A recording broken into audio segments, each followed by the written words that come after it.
In halls of power, where whispers rise, a tale of revolution fills the skies.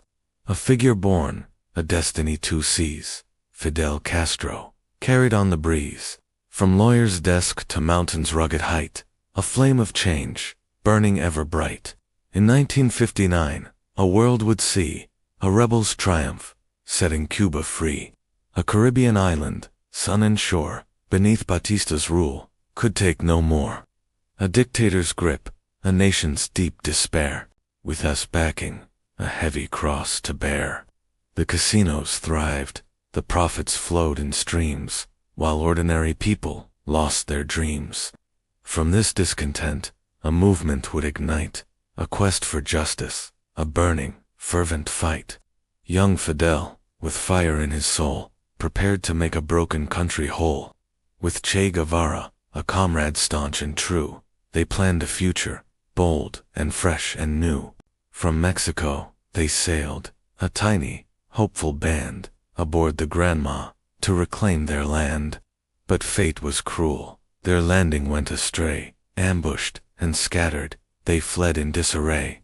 Just 12 survived, a fraction of their force, and to the mountains, they set their trying course. The Sierra Maestra, their fortress and their home, where seeds of revolution would be sown. They gained the trust of peasants, poor and tired, with promises of a future they desired. A guerrilla war, of shadow and of stealth, undermining a regime's corrupted wealth. The government's reports, a tapestry of lies, claimed Castro dead beneath the Cuban skies. But a newsman's trek, a story to unfold, showed Fidel alive, defiant, strong, and bold. The world now watched as momentum started to grow, the rebel forces moving to and fro. The United States, once backing Batista's hand, began to waver, shifting in the sand. An arms embargo, a signal, and a sign that Batista's power was starting to decline. The revolution spread, a fire across the state, the people rising, sealing the dictator's fate. On New Year's Day, as church bells softly chimed, Batista fled, his era left behind. Havana cheered, as rebels marched on through, a bearded leader, with a vision to pursue. Fidel Castro, a hero in their eyes, promised a Cuba where a new sun would arise.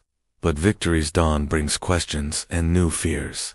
What path would Cuba take in coming years? The U.S. watched, with caution and with doubt, as Castro's true intentions came about. He spoke of freedom, of a democratic way, but soon a different anthem came to play. Land was reformed, estates were seized and split, the wealthy fled, their fortunes counterfeit. American businesses, that once had held their sway, saw properties nationalized, taken in a day. The friendship soured, the tension started to build, a neighbor's promise, tragically unfulfilled. Washington's leaders, in their halls of stone, decided Castro must be overthrown. The CIA, with secrets in its keep, awakened forces from a troubled sleep. Cuban exiles, trained on foreign ground, to launch an invasion with a fateful sound. The Bay of Pigs, a plan both rushed and flawed, a secret mission, by its leaders, overawed. They thought the people, filled with discontent, would rise with them, on this mission they were sent. But Castro knew, his spies were everywhere. He set a trap, a calculated snare. The exiles landed on a lonely beach, within a firefight, victory out of reach. No popular uprising, no help from the sky. The invasion crumbled, destined just to die. A huge defeat for the American might, a stunning victory in Castro's sight. He stood defiant, his position now secure, his socialist vision, more certain and more pure. He turned his gaze, to find a stronger friend, on whom his island nation could depend. The Soviet Union, a power far away, saw a new ally, a place to come and stay. A communist foothold, just 90 miles from shore, a strategic prize, and so much more. The world held its breath, in '62's cold fall, when missile sites were built, standing grim and tall. Soviet rockets, with a nuclear design, on Cuban soil, had crossed a dangerous line. The crisis hit, a standoff, move for move, to global titans, with so much to prove. For 13 days, the planet lived in dread of a final conflict, and the words unsaid. The blockade tightened, the warships formed a screen, the tensest chapter the Cold War had ever seen. Castro was ready to fight and to defend, to see his revolution through until the very end. But from the Kremlin, a different choice was made. A secret bargain, a deadly price was paid. The missiles left, the crisis passed on by, but Castro felt betrayed beneath a watching sky. A pawn, he thought, in a game of global chess, left to endure his island's loneliness. The U.S. embargo, a punishment to last, a shadow on the future from the past. For 50 years, he ruled with iron will, his presence looming, powerful and still. He brought them changes of a certain kind that left a complex legacy behind. He built new schools where all could learn to read, fulfilling a fundamental human need. He trained new doctors, a healthcare force so grand, their skills were praised and sent to distant lands. The literacy rate, a triumph and a boast for a tiny island on a lonely coast. But freedoms vanished. In this brand new state, dissent was crushed and sealed a different fate. Political prisoners, incels, would waste away for daring to oppose or have a different say. The press was silenced, a single voice allowed to speak the words of the leader to the crowd. The economy faltered, the shelves were often bare, a daily struggle, a burden to bear. Creativity stifled, the dreamers had to flee across the waters just to feel they could be free. He survived attempts to take away his life through poisoned cigars and endless secret strife.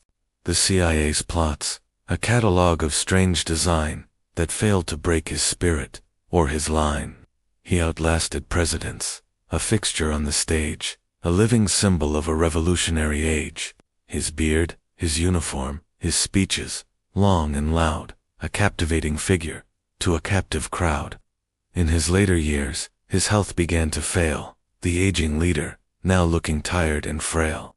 He passed the power to his brother's trusted hand, a final chapter for his beloved land. When he departed, the world was split in two between the different Castros that they knew. A hero to some who fought for the oppressed, a brutal tyrant by others was confessed. So how do we view this man of fire and of might? Was he a beacon or a dark and endless night? Perhaps the truth is somewhere in between, a complicated figure on a complex scene. He fought a giant, and for a time he won, beneath the heat of the Caribbean sun.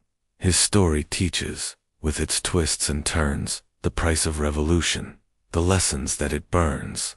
A tale of passion, of power, and of pain, of sun and shadow, of loss and of gain. This is the story of Fidel, a name in history's lore, whose impact echoes forever and for more. Thank you for watching this piece of our shared past. We're a team of history lovers, and if you are too, consider volunteering to help us create more content.